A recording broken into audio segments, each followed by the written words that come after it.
Here we go on the ISO with myself, your host, Dan Dickow on the Gonzaga Nation Media Network. The basketball world is a small world in regards to people knowing each other, supporting each other. And I've got connected on social media through our guest today, Coach Brian Burton, through another one of my friends in the coaching world turned analyst, Chris Walker. But our guest today, Brian Burton, is a tremendous coach turned analyst. So Brian, thanks for joining. Yeah, I appreciate it. It's kind of one of those surreal moments. Obviously, when you're a player, you have certain benchmarks. It's like, okay, maybe I'm getting to a certain place. But for somebody that I watched as a player, and even to see, I watched your interview with Chris Walker, and then to know that I'm interviewing with you now, it's a pretty cool thing. So I'm humbled and honored and excited to do it. Well, again, it goes back to the basketball world being so small and connected and supportive Right. of coaches and analysts and players. It's a pretty unique kind of ecosystem to live in. But let's go back to your initial love of the game of basketball. How did it occur? Was it a friend? Was it a older brother or a dad? How did you fall in love with the game? Great question. So I think most of us kind of start in soccer. We just kick a ball around, and that's kind of how you get introduced. Basketball wasn't a big deal in my family at that point when I was young. I didn't grow up. I did grow up in Michigan, so I grew up watching the Pistons. Definitely that was a big part of it. Bad Boy Pistons, they were winning championships at that time. I gotta stop you there. So if you were the Bad Boy Pistons, I grew up in the Portland area. So those Bad Boy Pistons teams were like my nemesis because I was a Drexler, Porter, Jerome Kersey fan.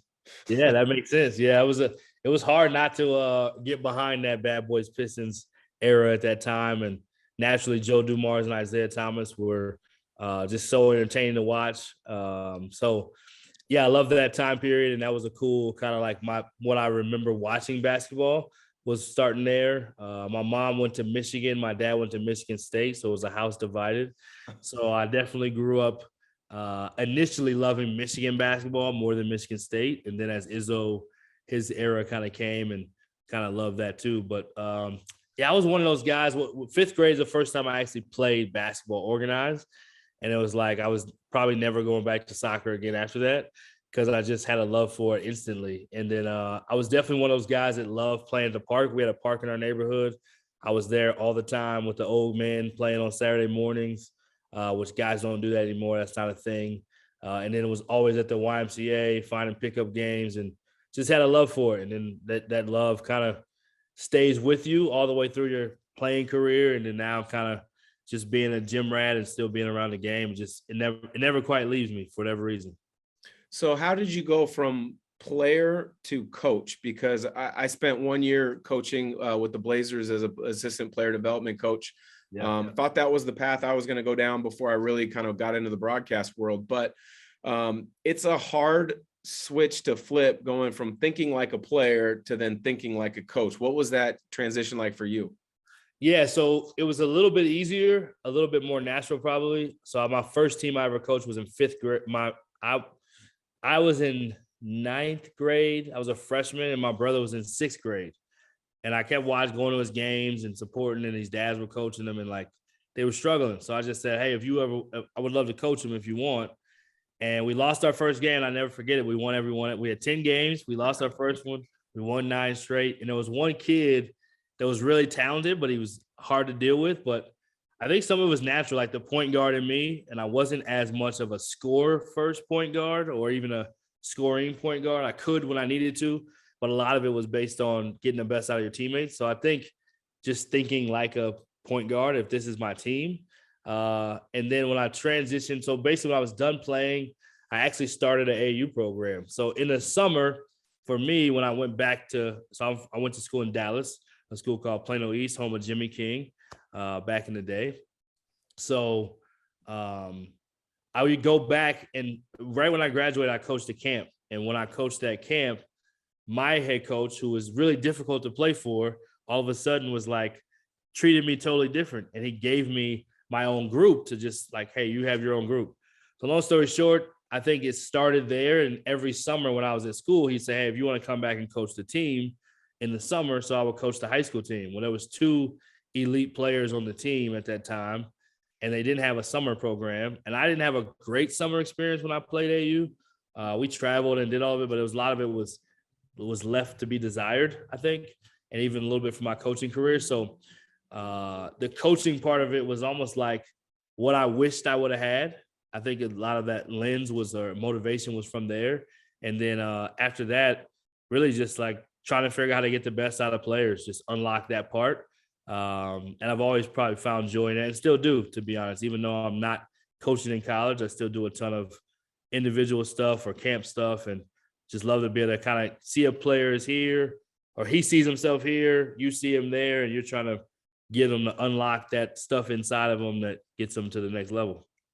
We got another kind of connection because I lived in Plano for a short bit when I was with the Mavericks. How about that? It was I was west of the tollway, about 3-4 minutes, where we rented a house. Great area. I didn't realize Jimmy King, another Michigan connection for you, is from that area. So I can only imagine he was a legend back in the day. No doubt. It was a cool thing to be able to go to high school where it was Mr. Basketball in the state of Texas. I didn't realize when I was watching them that he was from Texas. So when my dad, we talked about schools to go to, and I heard that about Plano East, I'm like, well, we're going here. So when Jimmy went, like, we're going there. I was probably more of a Jalen, Juwan, and Chris fan, like everybody, but you know, you respected Ray Jackson and Jimmy King just as much. So let's say on the topic of kind of AAU and high school basketball. I think unfortunately there's too much focus and emphasis on AAU. Now there's a ton of great AAU programs, but there's a ton that people are just kind of running kids through without the focus of skill development of understanding of the game and how to win, but then also character development versus your high school group, which if you have a great high school experience, that coach is going to promote you and help you get to the next level. And I hate to be negative towards one or the other, but there's a place for both. Give me your thoughts on what the proper placing of both of those should be in a kid's kind of basketball career. Yeah, no, this is great. So I'll say my background started in AAU and grassroots and JUCO. So I got to see kind of the both places that you recruit from when you get to the next level. So being able to see both of those probably gives me a different perspective too, because junior college is a very undervalued place in college athletics. But man, it's definitely a balance. So the hard part about AAU is that is the means to get to where you want to go. So it's become more big business because ultimately college coaches don't recruit through high school as much because that's not where you're going to get to see an EYBL level player play against another EYBL level player, for example, right? Mm-hmm. So all of it's become so business and evaluation based of seeing how do you compare against the best so I know how good you are. And now they're keeping stats and the whole nine. So it's evolved a lot, AU has. So the part that's hard for AU is like that's the means to get where you want to go, right? That's the barometer. That's the place that you're going to play in. But you do sacrifice a lot of times development because AU programs, they have that certain ticket. They're trying to recruit just like college. It becomes business way more than people know, right? Yeah. We won't get into all of that. But so it's what are you going to sacrifice if you're running that organization? Are you going to make sure you have the talent so you can continue to have your EYBL or your whatever it may be, your program, your funding, or are you going to just make sure you have the best talent and just go showcase it? So it's a super fine line. I think high schools are becoming more too, where kids are leaving the good ones to play at bigger schools or play on more circuits, even on the high school scene. Mm-hmm. So you see a lot of kids coming out with graphics that I'm changing to this school, right? I'm going to this school instead of waiting till they get to college. It's becoming a part of the culture. So I think it's just a hard line as a coach. It still should be about development. And I think the biggest thing for me, and I just had this conversation recently on a different podcast of like, your ability to connect with young people and their parents and their circle is as important as anything. And you have to really stick to your guns as far as this is what we're going to do and how we're going to do it, and then follow through. But you have to stay connected. If you don't have connection and you're just trying to do these transactions, eventually it's not going to benefit the kid or your organization for very long anyway, if that makes sense. Yeah, absolutely. I think there's so much truth to what you just spoke about there and how a lot of those AAU programs kind of I don't want to say work the system, but are involved in the system. Right. It's you hard spent, to, just to jump in on you real quick, it's hard to spend the time on development when you're trying to make sure. It can be hard if that's not a core priority to you. yeah, And next thing you know, you're selling a dream, and it's a lot like college. So kids get to learn recruiting before they get to college. And that's what people don't understand. that's a good point. They get to get a glimpse of it. So the good ones, in my opinion, and I used to use this a lot in recruiting, is like, you can speak to a kid's experience that he's been recruited or he's played a small role or a big role, or, hey, you had to change teams. This is what you're going to do here. You can kind of speak to those scars and those wounds and say, hey, we're actually going to follow through on this. And this is our body of work. So it's kind of it's a gift and a curse, right? But some of those kids that haven't ever been, and Emoni Bates is probably a tough one to just, I'm not trying to attack him, but it's so hard to keep a kid like that accountable for development when it's all about chasing that next benchmark, right? To say you're the next whatever. And then you get to college and it's like, well, wait a minute. I've never had to stay in the stands, and I've never had to be this kind of a teammate. And then next thing you know, so I think it will work out for a guy like that in the end, but he really wasn't set up to be successful from the beginning, essentially anyway. A lot of guys are like that. Yeah, I mean, I can only imagine. Thankfully, I was always an under the radar guy that had to kind of scratch and claw each level. Right. I can't imagine what it would be like for him, 14, 15 years old. I think 15, He was kind of pronounced, hey, this is the next LeBron. That's hard for anybody to live up to those pressures and those expectations. You spent a number of time at different levels as a coach at the college ranks, JUCO, some D2. You've been involved with a number of Division I programs. I don't think people understand just how good Division II programs can be. I don't think a lot of people understand just how good certain JUCOs are. Now, I don't want to place a blanket over all JUCOs, but there are some JUCOs that are high level. And unfortunately, for whatever reason, the kid may not have gotten their grades right, or something might have gone wrong in their high school career, where they've got to prove it and earn it there to get a bigger opportunity and chance for themselves. What's maybe a couple things at those other levels that stand out to you? Yeah, I think so. For JUCO, it's definitely the purity of the level, right? There's no politics. There's no hidden agendas. There's no, hey, you were a 5-star, the media wants you to be. There's none of that. There's no my guy, his guy on the staff. There's 2 coaches on the staff, you know what I mean, most of the time. So it's probably the purest level of basketball, because all that other stuff is out of the way. It almost feels like no one cares, but you just got to show up and earn it and go produce. So you see guys like Jay Crowder, who starts for Phoenix, who's the number 1 seed. Then you have on the flip side, Jimmy Butler, who's playing as great as anybody and had an enormous performance just last night, and very well could be the MVP of the NBA championship team. Who knows? But he played 1 year junior college, wasn't recruited, played in Texas at Tyler Junior College. So I think there's just this mentality of almost like having to get it out the mud, kind of having to do more with less, not worrying about who's supposed to be what star or whatever. It is a chip that gets built on your shoulder, but then you have to go out and go do it because no one's even thinking about you. You're not even on a radar. So, and I think you as a coach and as a player, I think it stays with you when you go to the next level. You see a ton of Division I high major coaches now that have junior college ranks in their background, whether it's Chris Jans, who just got a job, Steve Forbes, those guys are Northwest Florida and Chipola guys. Greg Heyer just won a national championship in junior college and got New Mexico State. Grant McCaslin at UNT's North Texas had a great run. Chris Beard, Dana Altman. You can just go down the line. Like, if you look at people's history, they have a bit of that. And there's something about junior college coaches that you had the trenches, you had to mop the floors, you had to do the laundry, you had to do all these different tasks because you didn't have all these different people on your staff that you're spoiled with. And I think there's a part of that grit and that just that kind of underdog that stays with you. So, and in D2 is similar. I think you see a lot more guys transferring up now, and even in the portal, mm-hmm. You see guys going from D2, like there's some NAIA guys from the national championship team. One's going to Marquette, one's going to Ole Miss, one's going to Texas State.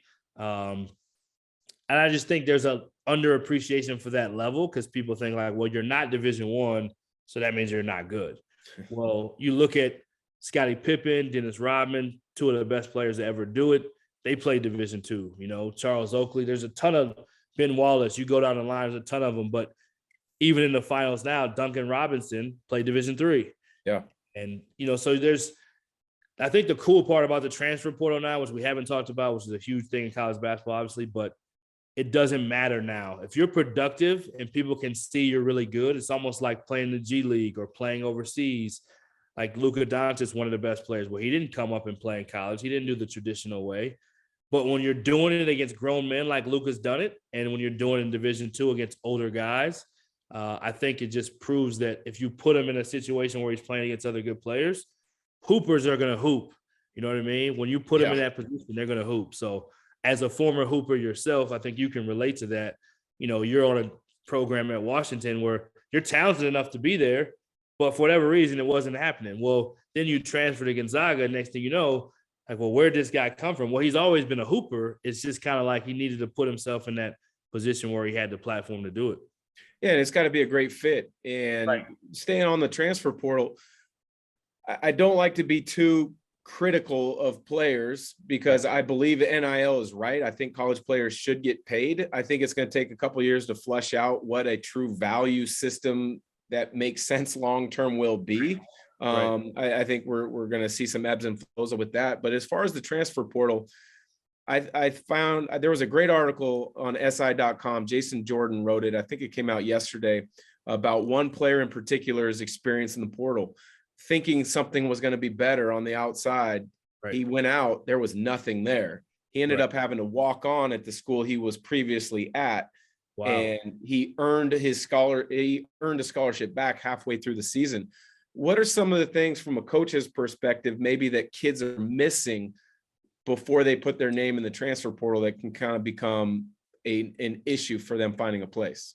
Yeah, that's a huge question. And actually having this conversation consistently with players, parents, coaches, because you're still connected to the game enough. So I think it starts with like, where's your point of leverage in a market almost? And so if like you're a free agent in the NBA and you didn't have very good numbers the year before and now you're a free agent, it's probably going to be hard, right? You may have to take your value isn't there in the market. But if you're, I'm trying to think of somebody, Antoine Davis or Kendrick Davis, who put up these godly numbers. Yeah. Well, yeah, your leverage is going to be different because there's going to be a market that says you have value there, right?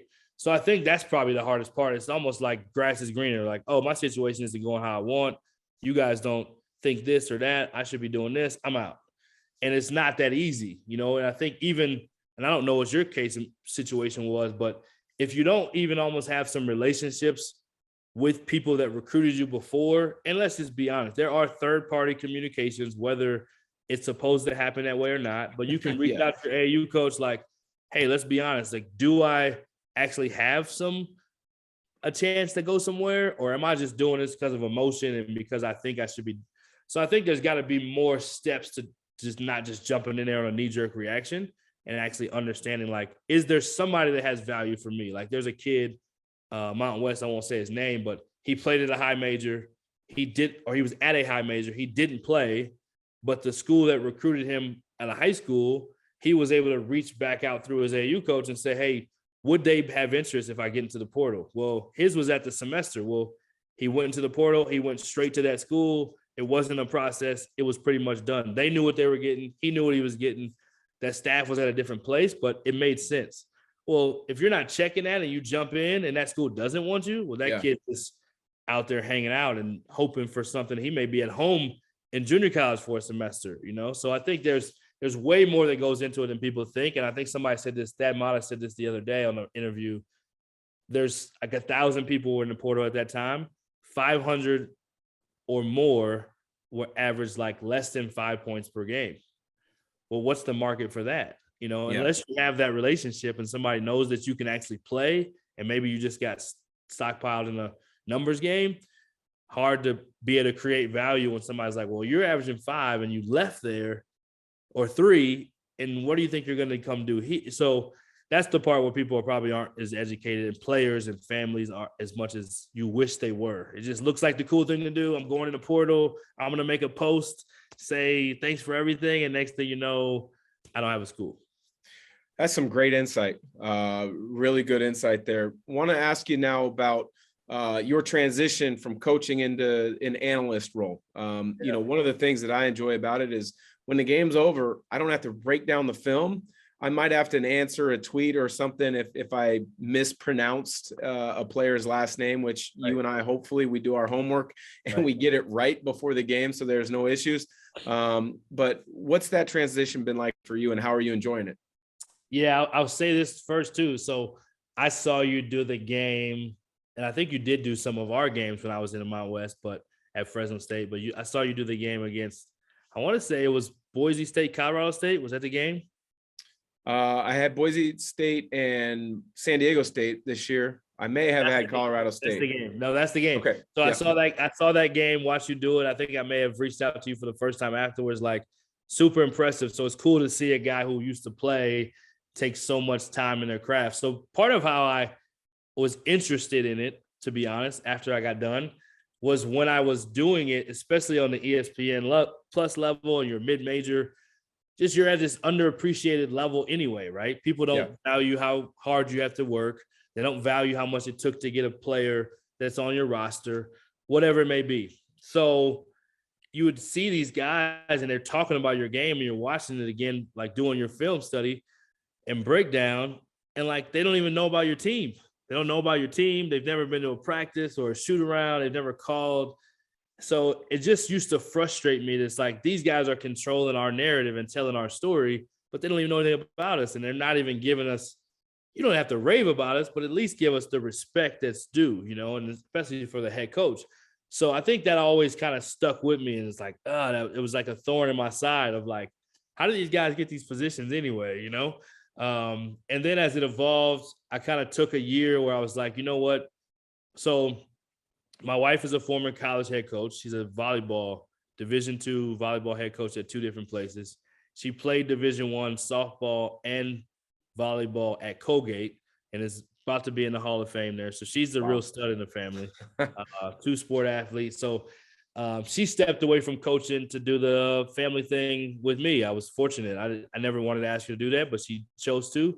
So I was like, all right, I may have a real champion here. So, and then when we moved to Colorado during the pandemic, we were kind of in a catch-22. Like, well, do I go back?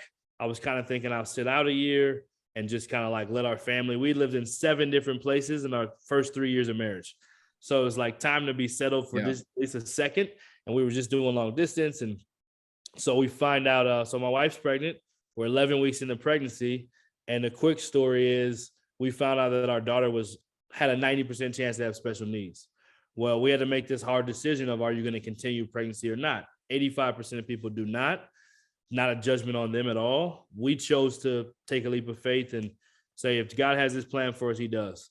And I had some great friends like Alvin Brooks III, who's at Baylor, who has 2 sons who have autism, who I picked up the phone and asked, like, what is this really like? Like, help me out. And he was tremendous. If anybody knows him, he's one of the best humans on the planet, won a national championship there at Baylor, and won 2 in junior college. And so our daughter has special needs. She has Down syndrome, and she's downright perfect for our family. She's the secret weapon, and she's the best. And when my wife got the call, we were driving together from Indiana to move my car back to Colorado, and she's bawling. We're pulled over. And one of the biggest points of like encouragement of letting her know like she wasn't alone is like, if I have to leave college basketball, I will, for our family to make all this work. So don't think that's the thing. And that wasn't that I had to do it, because I still could go back and my wife would be, but I think God shifted our focus more then. So it started there, and then we're at the pandemic, we're at home. So I'm just blowing people up like, well, I got some time. I'm at home. I'm on unemployment. I'm living in our in-laws' basement. And I hit up everybody I could, Colorado State, everybody locally around. I live in Colorado now, Northern Colorado. So, and I coached in the Mountain West. I'm like, man, that would be great. Well, long story short, a year later from all those phone calls, I connect with UNC, Northern Colorado, and they are now going ESPN Plus. So it would have been radio, but they wouldn't let more people do it because of the mask and all that. So it turns out I knew the coach had recruited his players when he was in JUCO. He's like, man, if you're trying to do that, like, I'll help you, you know? And I'm like, I'm thinking in my head, like, really? So next thing you know, he helps me, gets connected to AD. I started there, and I actually volunteered the year before for my younger brother. He's a D2 head coach. So I did a couple games at Christmas break. I showed them that film. So I had film. That's a big thing. It's like, if you don't have film, how do we know you're going to be able to do this? Well, how can I do it if I never have any film? So I did 4 games for free. I volunteered to do it at UNC. I just said, I don't care if I get paid. Just, I want to do it. Like, give me a shot. And so it was on ESPN Plus. So I did that. And then probably halfway through the season, I got a call from Wyoming and kind of that Colorado State connection, both of those. Colorado State was so good. They were on CBS and everything. So that didn't make sense. And then Wyoming did. And it just so happened I knew the guys on the staff. And so the transition was kind of by accident, just trying to do it. And then next thing you know, volunteering, kind of like, you have to do in coaching. Like, I'll do it for free. I just want to do it. And then opportunity, you do a good job with one, it leads to another. And it's funny because it was Wyoming. I could have done a men's game and I couldn't do it because we had some family obligations. I'm like, let me stay true to the family obligation. And then I circle back and I apply to go do the fill out the request, and I do all men's games. He's like, well, let's have you do women's games first. I'm like, no problem, I'll do it. And then next thing you know, a month later, I end up getting to do a rescheduled game for San Jose State. It was like the next day. And then reschedule of Boise and Wyoming because of COVID. And they were both in first place at the time. And Wyoming was pretty close to, if they keep playing this way, they're going to be ranked. And I call the guy and I'm like, hey, this game is on a Monday or whatever it is. Like, you think we're going to get that game? And he's like, well, if CBS or whatever didn't pick it up, like, you got the game. I was like, it was like a surreal moment because it's like, wait a minute, I just had to do all this stuff to even get here. And then from there, the next month I asked him, you put in a request again. He's like, I don't know what you requested, but you got all what you requested. So super cool. Like for a first year to be way out of your comfort zone, doing something different, to be able to have that much success. So way long-winded answer, but that's kind of how I got in. And yeah, it's been an amazing ride and looking forward to more.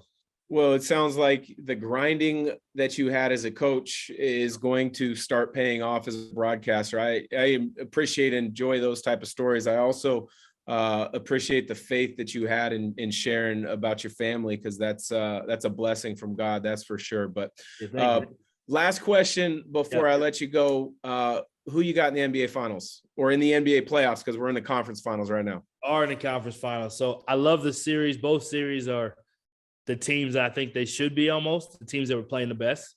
I do think Miami will win in the East, and it's not just because they won last night. I think so. One part about this whole thing that sometimes gets undervalued is that experience of having to knock on the door. You were just talking about it with Portland, right? And I was talking about it with Bad Boy Pistons. Like, you have to knock on the door sometimes before you can break it down. And I think Miami going to the finals in the bubble and having most of that core back, and then adding guys like Kyle Lowry. So I'm going Miami there. I think Boston's trending and they're playing great, but I think they're a little bit away. They're not going anywhere, in my opinion. But I do think it's going to be a great series. And then the other one, I'm biased because I lived in Dallas and I graduated high school in Dallas. So it's hard not to pick against the experience of Golden State and not go Dallas. So I'm going to go with Dallas just because it's home. I do think Golden State's probably the most experienced and ready team to go do it again, but I'm gonna go Dallas. I'm gonna go against the grain and pick the home team, and then in the finals, it's a rematch of like the D Wade, Dirk Nowitzki finals, and we'll just say we'll go those two teams, and then when I come back, we'll talk about if my pick was gonna be right or not. Awesome. Well, again, Brian, thanks for joining. Best of luck with progressing your broadcasting career, and look forward to having you on again, maybe later this summer or fall, leading into the college basketball season, and hear your thoughts. So appreciate you joining. Yeah, thanks so much, man. Honored to be on with somebody who I respect so much as a player and now as a broadcaster, and look forward to doing more, man. Thanks so much.